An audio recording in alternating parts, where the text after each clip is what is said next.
Boa noite a todos, sejam bem-vindos a mais uma palestra de quinta-feira pela nossa Casa Espírita Irmãos de Luz, do município de Abelardo Luz, Santa Catarina. E hoje a responsabilidade da palestra da noite é minha, a qual venho trazer o tema Feliz daquele que é brando e pacífico. Como de nosso costume, né, e para darmos início ao tema de hoje proposto, vamos elevar uma prece a Deus, pedindo seu amparo e sua luz. Fechemos nossos olhos, elevemos o pensamento ao Pai, pedindo a Deus que nos abençoe, que nos ilumine nesta noite, que não nos falte a palavra.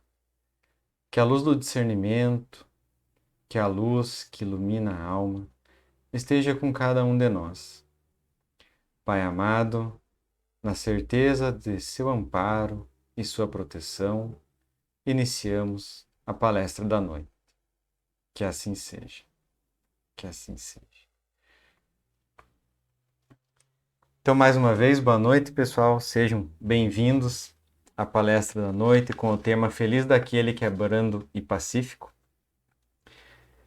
E hoje, nesse tema proposto, eu tenho como referência o Livro dos Espíritos, o Evangelho segundo o Espiritismo e algumas palestras assistidas por mim, tá bem? Então, num dos trechos do livro Evangelho segundo o Espiritismo, nós temos um momento em que se é comentado, se é falado sobre um dos trechos do Sermão do Monte realizado pelo Cristo, que é intitulado Bem-aventurados os que são brandos, porque possuirão a terra, né? Bem-aventurados os pacíficos, porque serão chamados filhos de Deus. Então, é com base nisso que nós iremos comentar nesta noite, tá bem? E começamos falando sobre, então, injúrias e violências. Falando sobre o tema do Cristo e a parte comentada, tá bem? Bem-aventurados os que são brandos, porque possuirão a terra. Isso está em Mateus. Bem-aventurados os pacíficos, porque serão chamados filhos de Deus. Mateus também. Sabeis que foi dito aos antigos: não matareis, e quem quer que mate merecerá condenação pelo juízo. Eu, porém, vos digo que quem quer que se puser em cólera contra seu irmão, merecerá condenado no juízo. Que aquele que disser a seu irmão, raca, merecerá condenado pelo conselho, e que aquele que lhe disser, és louco, merecerá condenado ao fogo do inferno. Mateus 5, 21 e 22. Então, esses são trechos, né, do Evangelho do Cristo. Por estas máximas, Jesus faz da brandura, da moderação, da mansuetude, da afabilidade e da paciência uma lei. Então, nisso que eu acabei de ler, que está no Evangelho do Cristo, ele faz com que a moderação, a bondade, a brandura, a mansuetude, a paciência sejam leis que, se seguidas, elevam o espírito, o ser. Muitas vezes, no olhar humano, ao se ver pessoas brandas, mansas, com moderação, pacientes, por vezes que não revidam algo agressivo, são vistas como fracas, né? Como sinal de fraqueza. E é muito pelo contrário, é muito pelo contrário. Aquele que trabalha em si essas qualidades é sim aquele que se eleva, aquele que está fazendo o mais difícil, né? Então, continuemos. Jesus condena então, por conseguinte, a violência, a cólera e até toda expressão descortês de que alguém possa usar para com seus semelhantes. Raca, entre os hebreus, era um termo desdenhoso, que significava homem que não vale nada, e se pronunciava cuspindo e virando para o lado a cabeça. Então, além de Jesus chamar a atenção para que sejamos brandos, moderados, mansos, afáveis e pacientes, né, ele condena aquilo que é contrário, como aquela expressão, o raca, que era como se fosse o vagabundo, o homem que não vale nada, e na época se diziam, né, era proferir essas palavras cuspindo para o lado e virando o rosto. Né? Então Jesus condenava esses hábitos, né, essas expressões morais daqueles seres da época. E hoje, por mais que as expressões mudaram, infelizmente, né, ainda temos muitas pessoas, muitos seres que carregam em si grandes atrasos espirituais, né? Por vezes se mudaram as palavras, mas o intuito, a intenção, a ideia segue mais ou menos aquela da época. Vai mesmo mais longe, pois que ameaça com o fogo do inferno aquele que disser a seu irmão, és louco. Evidentemente, é evidente que aqui, como em todas as circunstâncias, a intenção agrava ou atenua a falta. Então, no caso, o termo és louco, né, aqui, é dito naquele intuito de agravamento ou de se atenuar, né? Porque é bem diferente você comentar algo com uma pessoa no intuito de buscar alguma ajuda para aquela pessoa ou então num estudo de caso compartilhar algumas informações, do que aquela intenção da fofoca, do fazer com que a pessoa seja mais ainda, digamos, ridicularizada por alguma falta, algo que tenha cometido. Então a intenção, né, ela agrava ou atenua o ato cometido. Mas em que pode uma simples palavra revestir-se de tanta gravidade que mereça tão severa reprovação? Então aqui eles questionam, né? Por que tão severa reprovação numa palavra? E diz assim: é que toda palavra ofensiva exprime um sentimento contrário à lei de amor e da caridade, que deve presidir as relações entre os homens e manter entre eles a concórdia e a união. É que constitui um golpe desferido na benevolência recíproca e na fraternidade. É que entretém o ódio e a animosidade. É, enfim, que depois da humildade para com Deus, a caridade para com o próximo é a lei primeira de todo cristão. Então se condena essas palavras rudes, essas palavras que têm como intuito discriminar, ofender, reprimir, né? Essas palavras constituem um golpe naquilo que é benevolente, naquilo que é referente aos sentimentos elevados. Ela é assim contrária a toda lei de amor, né, que nós devemos ter em cada um de nós. Aqui diz assim: depois da humildade para com Deus, a caridade com o próximo é a lei primeira de todo cristão.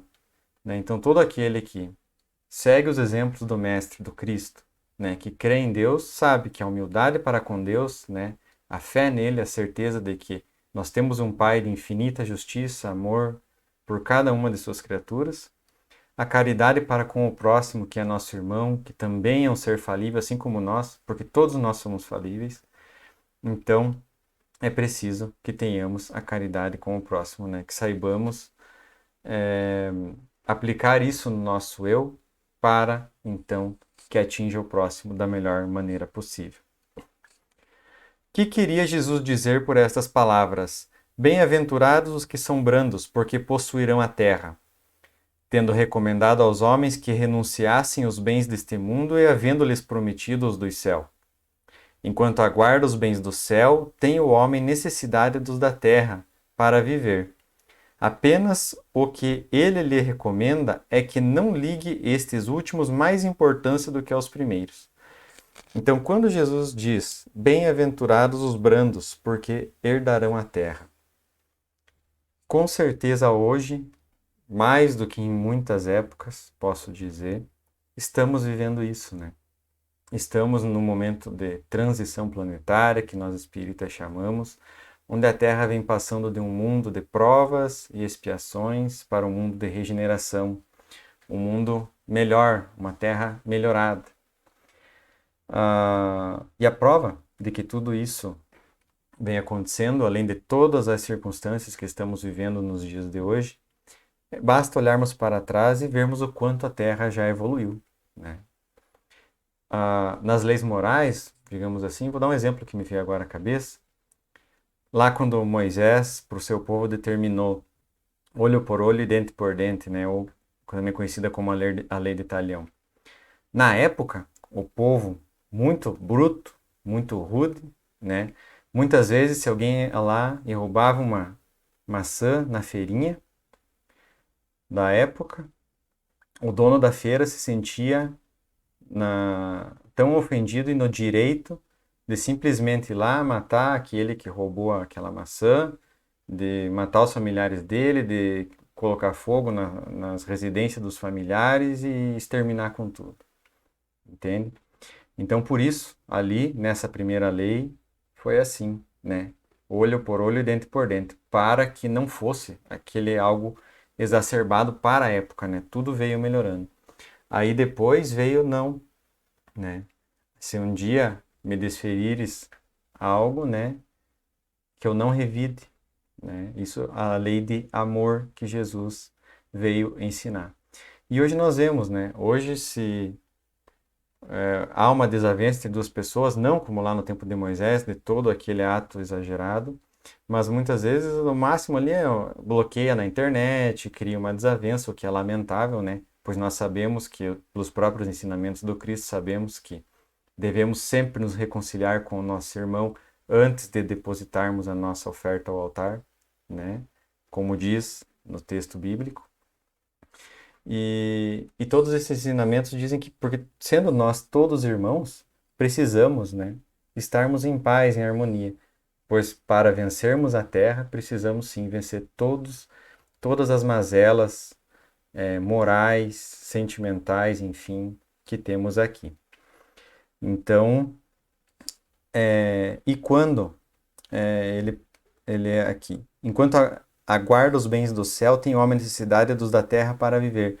Então aqui não é que ele quer dizer assim, você tem que se livrar de tudo que é material e viver somente para o espírito. Não é assim, né? O material, ele também é necessário para o nosso conforto, ele traz auxílio às nossas necessidades materiais, mas aqui mesmo diz, né, que ele recomenda que não ligue mais aos últimos, no caso, aos materiais, do que aos princípios espirituais. Porque aqui todos nós sabemos que é uma passagem. Ah, adentramos a terra pelo nascimento, saímos pelo túmulo. E a nossa história de vida aqui, né, vai refletir muito quando voltarmos para a pátria espiritual. Então, é essa atenção que eles nos chamam. Não é que devemos largar tudo, é sim termos o que temos materialmente, né, o necessário, mas termos uma visão para o eu, para o espírito, para que possamos ter progressos morais, né? E quando você abre os olhos para isso, quando tem essa visão, se percebe e muito, é muito perceptível, né? Cada um vê a melhora que consegue em si. Por aquelas palavras, quis dizer que até agora os bens da terra são assambarcados pelos violentos. Assambarcados quer dizer como se a posse é quase total, né? Ele diz assim que os bens da terra são quase totalmente tidos pelos violentos, em prejuízo dos que são brandos e pacíficos, que a estes falta muitas vezes o necessário, ao passo que outros têm o supérfluo. Promete que justiça lhes será feita, assim na terra como no céu, porque serão chamados filhos de Deus. Quando a humanidade se submeter à lei de amor e de caridade, deixará de haver egoísmo. O fraco e o pacífico já não serão explorados nem esmagados pelo forte e violento. Tal a condição da terra, quando, de acordo com a lei do progresso e a promessa de Jesus, se houver tornado mundo ditoso por efeito do afastamento dos maus. Aqui também, como nos dias de hoje, nós sabemos que hoje a Terra, adentrando esse mundo de regeneração, muitos daqueles espíritos que hoje estão na Terra, por vezes arraigados no mal, né, nos sentimentos inferiores, nos hábitos, na condição moral distante das leis premissas de amor e caridade, esses espíritos não mais nascerão na Terra, né? Eles poderão habitar outros mundos inferiores à Terra porque a Terra se adiantou e o estado moral deles já não é mais compatível com a Terra que se melhora, né? Aqui diz, né? Essa premissa, né? Foi uma promessa de Jesus, né? Que quando houver se tornado um mundo ditoso, haverá o afastamento dos maus, porque eles já não terão condição daqui então encarnar. E assim, não como um castigo, né? Nós pensamos assim, por vezes pensamos, vamos afastar aqui, tem que tirar, né? Mas não. Não porque Deus, sendo um Pai de infinito amor, justiça, e infinito porque não há um termo humano, acredito eu, que defina o amor que Deus possa ter por nós, suas criaturas, por cada um de nós. Se você vê o amor que um pai e uma mãe têm por um filho, aos nossos olhos pode ser imenso, acredito eu, não está nem perto daquilo que Deus sente por nós. Então, essa retirada, né, para concluir esta linha da palestra, não é uma retirada assim desamparada, um castigo, mas sim, porque aqueles aqui, não sendo compatíveis, né, porque ficaram moralmente atrasados pelas escolhas que fizeram, né, pelas oportunidades perdidas da existência que tiveram a oportunidade de avançar, são colocados em mundos compatíveis e que lá sim também poderão efetuar o seu progresso, né? Então tudo está dentro de uma ordem amparada por um Deus de infinito amor por cada uma de suas criaturas. No segundo tópico, trago como instrução dos espíritos a afabilidade e a doçura. A benevolência para com os seus semelhantes, fruto do amor ao próximo, produz a afabilidade e a doçura, que lhes são as formas de manifestar-se. Entretanto, nem sempre há que fiar nas aparências. Então, assim, a benevolência, o ato contínuo de você se melhorar, buscar fazer o teu melhor sempre, né, vai fazendo com que você desenvolva. E isso é natural. Você se torna uma pessoa mais afável, mais doce, naturalmente, uma pessoa melhor, né, mais iluminada. E aqui nos alerta, nem sempre há que se fiar em aparências, né? Por que será? Quantas vezes vemos pessoas aparentemente de pouco convívio, doces, amáveis, achamos que são pessoas realmente de bem, e por vezes, por algum motivo, alguma história vem à tona ou algum familiar acaba revelando aquilo intrínseco que tinha naquele ser, que muitas vezes para a sociedade aparenta algo, mas no lar ou visando algo de interesse possa se fazer parecer a uma pessoa melhor e na verdade não é. Então, por isso, nem sempre nas aparências, né? E cedo ou tarde, quando está apenas em aparências, né? Há o tropeço e aí a pessoa acaba demonstrando a sua real essência. A educação e a frequentação do mundo podem dar ao homem o verniz dessas qualidades. Quantos há cuja fingida bonomia não passa de máscara para o exterior, de uma roupagem cujo talhe primoroso dissimula as deformidades interiores? Então aqui, como eu disse, muitas vezes a pessoa tenta demonstrar firmemente algo que ela não é, né? Tenta realmente fazer que se pareça a algo e, na verdade, dentro do eu, né, no eu mesmo, o ser, carrega ali grandes deformidades, né, grandes dificuldades morais. Vou usar esse exemplo, né? O mundo está cheio dessas criaturas que têm nos lábios o sorriso e no coração o veneno, que são brandas desde que nada as agaste, mas que mordem a menor contrariedade, cuja língua de ouro quando falam pela frente se muda em dardo peçonhento quando estão por atrás. Então aqui nós vemos, né? Às vezes a pessoa parece dócil na sua frente, a pessoa tenta parecer algo que ela não é, né? Muito de bem, fala-se bem a si, mas como diz aqui no próprio exemplo, né? Quando se vira as costas, lança através da língua os dardos venenosos. Então, que triste, né? Mas com certeza a vida dará oportunidades para que essa pessoa se melhore, busque ser brando, pacífico, benevolente, de alguma maneira, porque nenhuma imperfeição fica livre de nos dar alguma reação que venha nos trazer uma chamada de atenção, né? Seja pela dor, seja de alguma maneira. A essa classe também pertencem esses homens de exterior benigno, que tiranos domésticos fazem que suas famílias e seus subordinados lhes sofram o peso do orgulho e do despotismo, como a quererem desforrar-se do constrangimento que, fora de casa, se impõem a si mesmos. Isso aqui é muito comum, né? É lamentável, mas é muito comum.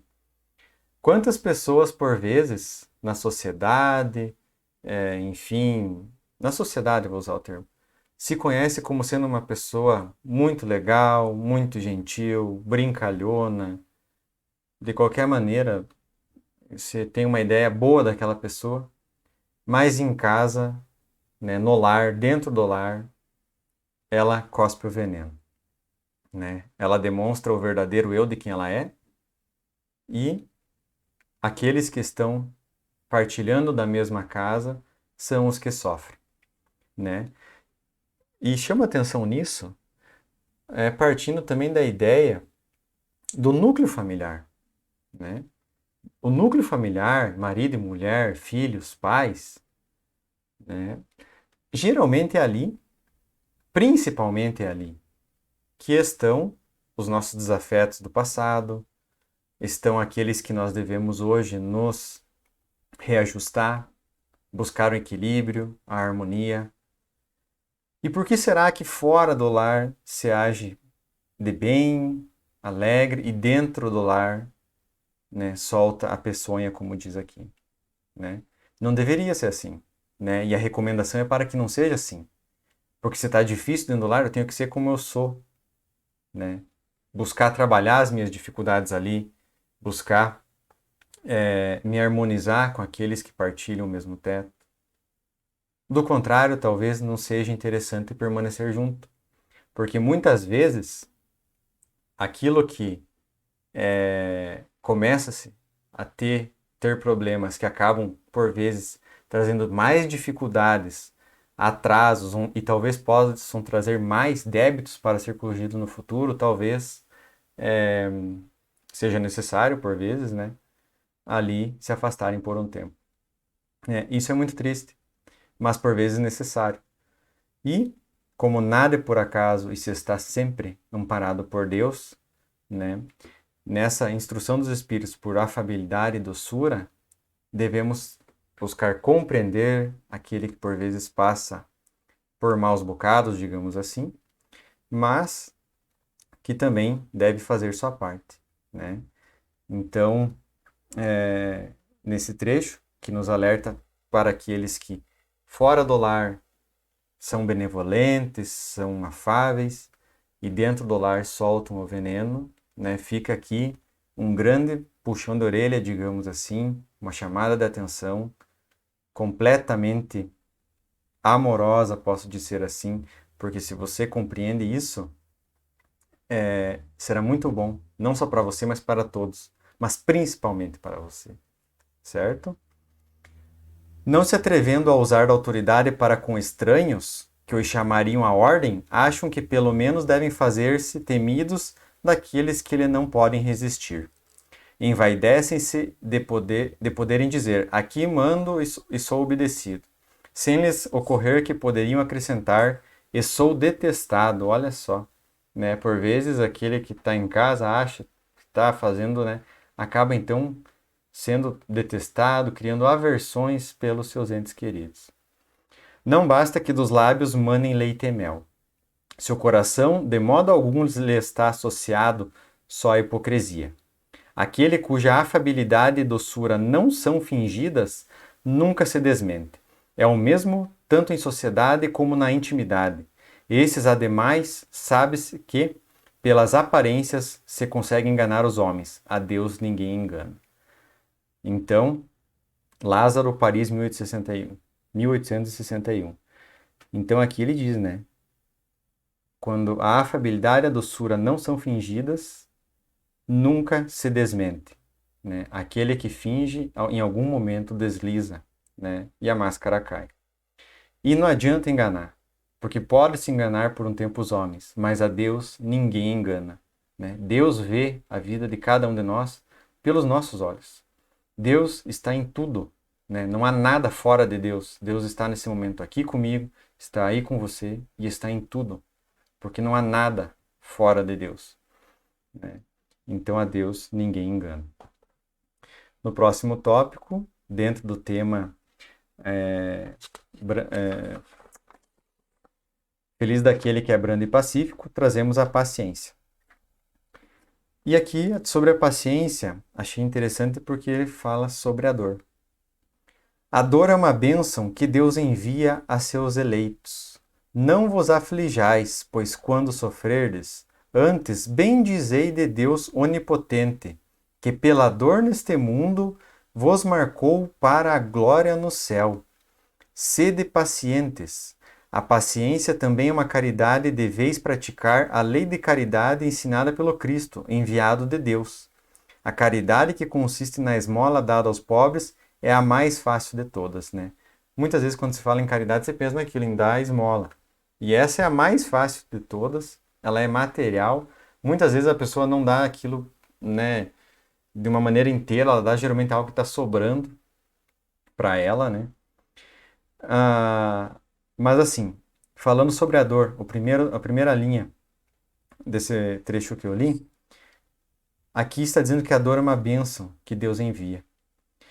E falar sobre a dor é algo assim incrível, porque quantas vezes a dor de hoje nos é o livramento de amanhã.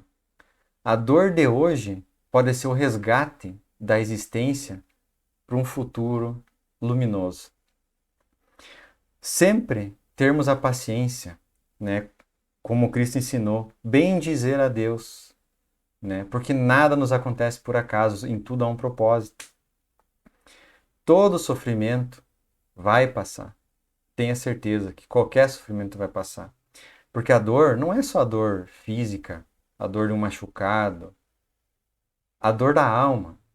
Hoje, em pleno 2021, a dor do sentimento, né?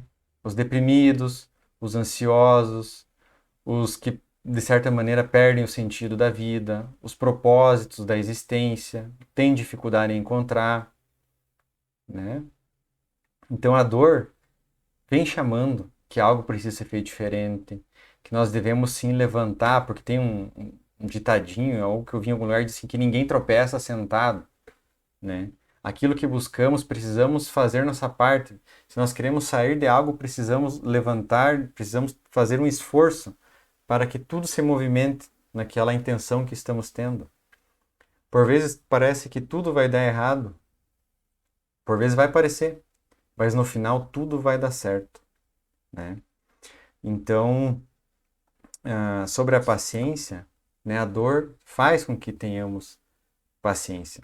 Porque aquele que olha para o céu e tenta compreender, carrega a dor muito mais suave do que aquele que olha para baixo, para si, apenas para essa existência, e então ele começa a amargar, né? Mas continuando. Outra há, porém, muito mais penosa e, consequentemente, muito mais meritória, a de perdoarmos aos que Deus colocou em nosso caminho para serem instrumentos do nosso sofrer e para nos porem à prova a paciência. Então aqui, falando sobre a caridade, que ele encerrava dizendo que é muito fácil dar uma esmola, mas uma muito mais meritória e difícil de se fazer é isso, né? Perdoarmos aqueles que Deus colocou em nosso caminho, que muitas vezes nos trazem embaraços, nos trazem sentimentos duros, difíceis, angustiantes, né? Mas que quando feito, né, com paciência, o nosso mérito é imensurável. Então é muito importante se pensar nisso, né? Porque para você ser benevolente, pacífico, a paciência também é um dos requisitos. Porque aquele que é impaciente, que é imediatista, acaba ainda mais desenvolvendo ansiedade e pesares, né? A vida é difícil, bem eu sei. Compõe-se de mil nadas, que são outras tantas picadas de alfinetes, mas que acabam por ferir. Se, porém, atentarmos nos deveres que nos são impostos, nas consolações e compensações que, por outro lado, recebemos, havemos de reconhecer que são as bênçãos muito mais numerosas do que as dores. Isso é verdade. Isso é completamente verdade o que está aqui. Quantas vezes um mal nos acontece à primeira vista e com o passar do tempo olhamos para trás e dizemos não, se aquilo lá não tivesse acontecido hoje seria totalmente diferente, não estaria aqui dessa maneira, dessa forma, né? E aqui o espírito que foi um espírito amigo, né? Assinou como espírito amigo em Haver, 1862. Ele já diz, a vida é difícil, bem eu sei, né? Ele sabe. Então, é difícil, é duro, mas é possível. Nada que chega até nós não temos condições de vencer. Tudo que chega até nós, nós temos condição de vencer, né? Então temos que ter certeza que por mais os pesares, as bênçãos são muito maiores. O fardo parece menos pesado quando se olha para o alto do que quando se curva para a terra a fronte. Coragem, amigos, tendes no Cristo o vosso modelo. Mais sofreu ele do que qualquer de vós, e nada tinha de que se penitenciar. Ao passo que vós tendes expiar o vosso passado e de vos fortalecer para o futuro. Sede, pois, pacientes, sede cristãos. Essa palavra resume tudo. Então, que sejamos cristãos, né? Que sigamos os exemplos do Cristo. E aqui fala sobre a dor, só para encerrar, né? Sobre a paciência. Quantas vezes a dor é para expiar o nosso passado e nos fortalecer para o futuro. Quantas experiências difíceis que temos nessa vida mesmo e ficamos com ela mais preparados, mais fortes para o futuro, né? Então, é algo assim muito interessante de se pensar, né? E dores, por vezes, do passado, né? Muitas vezes eu já comentei em palestras aqui, né? Quando via o nascimento de uma criança com dificuldades, com algum problema orgânico, né, no corpo físico, pensava por que daquilo, né? E por que nascia aparentemente saudável, né? Então, muitas vezes não. Ali está com certeza há uma história passada, né?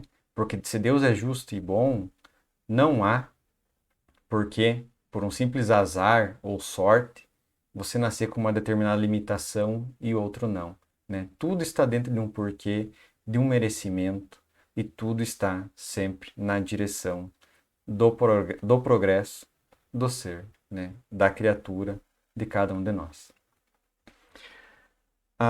Antes de finalizar, eu trouxe uma questão do Livro dos Espíritos, que é uma questão simples que eu acho que vem a contribuir na palestra de hoje, e ela tem um comentário muito bonito. Então eu vou ler a pergunta, a resposta do Espírito e o comentário, que eu acredito que é de Kardec. A questão é 918 do Livro dos Espíritos. Por que indício se pode reconhecer em um homem o progresso real que lhe elevará o espírito na hierarquia espírita? O espírito prova a sua elevação quando todos os atos de sua vida corporal representam a prática da lei de Deus e quando antecipadamente compreende a vida espiritual, né? Então, para se reconhecer um homem que está progredindo, né, que está se elevando na hierarquia espiritual, ele já tem noção, consciência da vida espiritual e caminha em direção do cumprimento das leis de Deus, né? Então, tudo que é contrário àquilo, às leis de amor, de caridade, enfim, né, está sendo contrário ao progresso.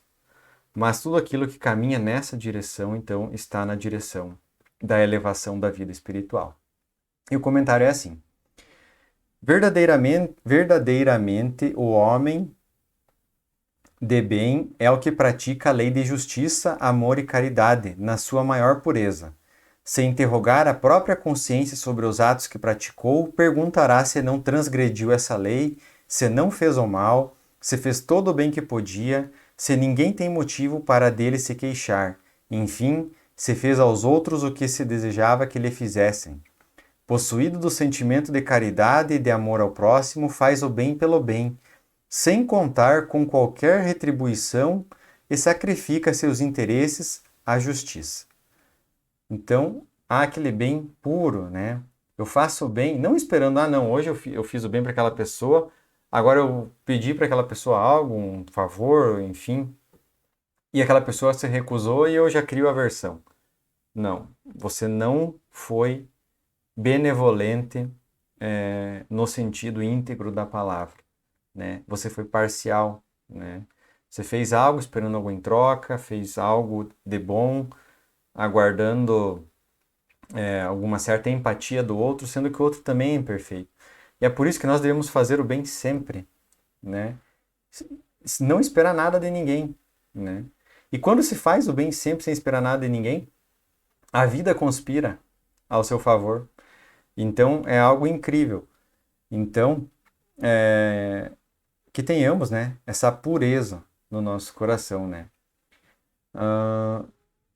É bondoso, humanitário e benevolente para com todos, porque vê irmãos em todos os homens, sem distinção de raças nem de crenças.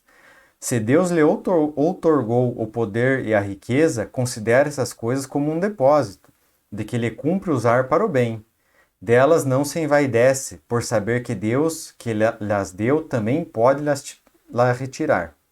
Se sob a sua dependência a ordem social colocou outros homens, trata-os com bondade e complacência, porque são seus iguais perante Deus. Usa da sua autoridade para lhes levantar o moral e não para os esmagar com o seu orgulho.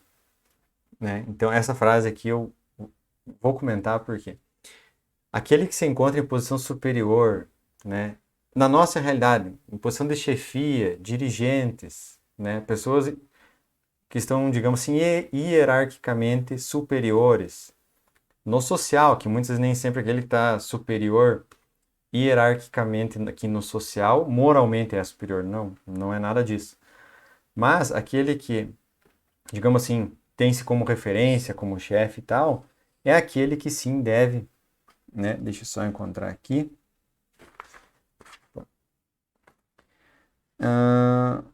Deve da sua autoridade levantar o moral e não esmagar com o seu orgulho, né? Buscar fazer com que aquele que está sobre sua guarda, né, sobre aos seus olhos, sejam aquele a quem se ajuda, que puxa para cima, que se eleva, e não aquele que, para sustentar seu orgulho, sua posição passageira, né, é aquele que esmaga, né, que busca constranger.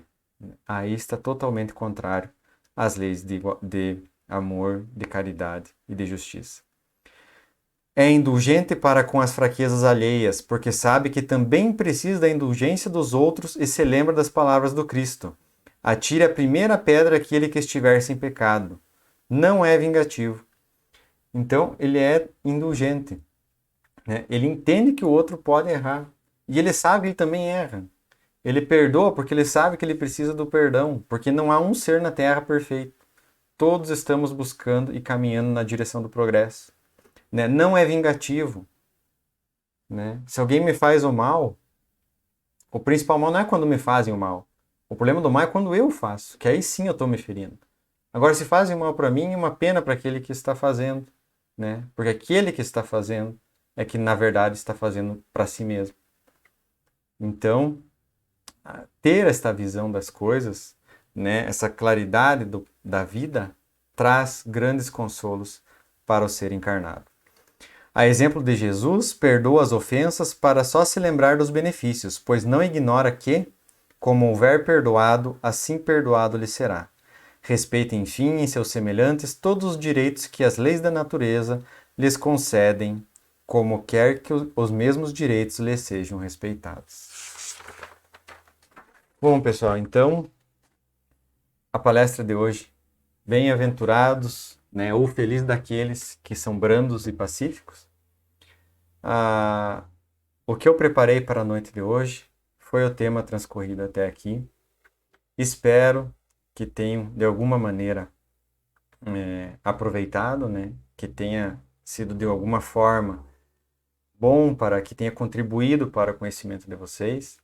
E para finalizar, peço uma vez mais, como de nosso costume na Casa Espírita, fechemos nossos olhos, elevemos o pensamento ao Pai, ao qual pedimos ao Pai, pedimos sua luz, suas bênçãos, o amparo de nosso anjo guardião que nos inspire os bons pensamentos, os bons conselhos, que a sabedoria para ouvirmos isso esteja conosco. Pai amado, te pedimos que derrame o bálsamo salutar sobre esta terra. Olhai pelos cárceres, pelos hospitais, pelos orfanatos, por todo irmão encarnado ou não que sofre. Pedimos ao Pai a sua bênção e te agradecemos por tudo, ó Pai. Agradecemos pela oportunidade de hoje, pelo dom da vida, por tudo. Que assim seja. Pessoal, então, agradeço uma vez mais a cada um de vocês que chegou até aqui. Espero de coração que tenham aproveitado a palestra da noite e até uma próxima, então. Uma boa noite a todos, ou um ótimo dia, conforme o horário que você estiver assistindo, e até mais. Tchau, tchau.